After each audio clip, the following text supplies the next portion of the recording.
two new administrations coming into power over the past few years, China, United States, they must have new visions about bilateral relations. The question is whether that will be implemented and whether that will be changing as things becoming different. Mr. Li. Well, change has already been made because both sides really want to emphasize the common interest. And the United States and China have never been so close together in dealing with North Korea issue. And the nuclear-free Korean Peninsula is a common interest of both countries. And both countries are determined to find a way to change the current situation, should not let the problem continue to forever. This does not mean that the United States it will necessarily use force. I think that China certainly make it very clear China does not want to have war, and but we should let all the options available, but particularly to try to give pressure on North Korea to give up nuclear weapons. I can see Dr. Li is very much into the Korean Peninsula issue right now, but both of you attended the forum today that is trying to seek a new path to create a win-win situation. Is that new path about the Korean Peninsula issue, or actually there are many more on that path and all uncertain at this point? Mr. Yuan. I think the Korean cooperation is one pillar to sustain the new vision of the two leaders and the two countries under Trump's administration. North Korean issue always play a active part of the relations, but now both sides want to make the North Korean nuclear issues cooperation is a positive aspect of the relations. But so far, I think we have already achieved several points. Number one, both agree that the seriousness of the urgency of the issue. And secondly, both want to cooperation. And thirdly, I think the stand of each are closing. For example, Tillerson's full nose stand, I think, is approaching Foreign Minister Wang Yi's dual track parallel stand, and the dual pause initiative. And this, I think, shows that both sides are making their best maneuver to working closer. This shows some positive sign for the future cooperation. But that means, Mr. Yuan, some strategic change, some suggest, from the Chinese side in its relations with DPRK. Do you agree? I don't think it's a strategic change, but at least temporarily and tactically, and China want to cooperate with the states. Has China thought about it very, very clearly? I think it's very clearly, because first of all, the nuclear issue is unacceptable by China. And secondly, the urgency of the issue becoming more and more serious. So I think the only way is through the cooperation between US and China to deter the possibility of wage another kind of a nuclear test and ICBM, sorts of threatening actions. And so far it produced some positive effect.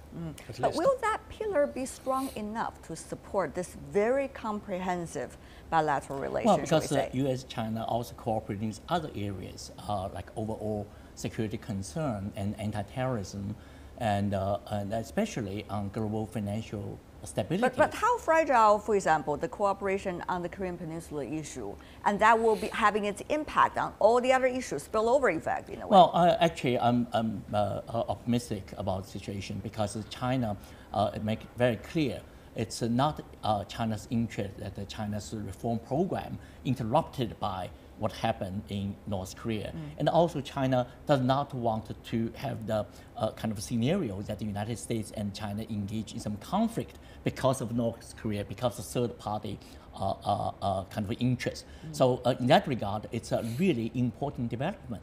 But that development will spill over. If you do see some progress or breakthrough, will expand to the mutual trust, and also strategic partnership will be consolidated.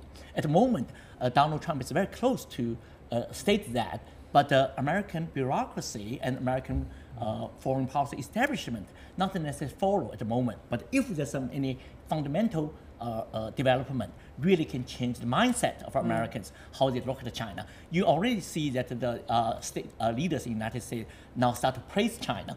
I think that they have some confidence that first of all, they do believe that China is very sincere to want to cooperate, not only with the United States, but with the resolution of the United Nations. Right.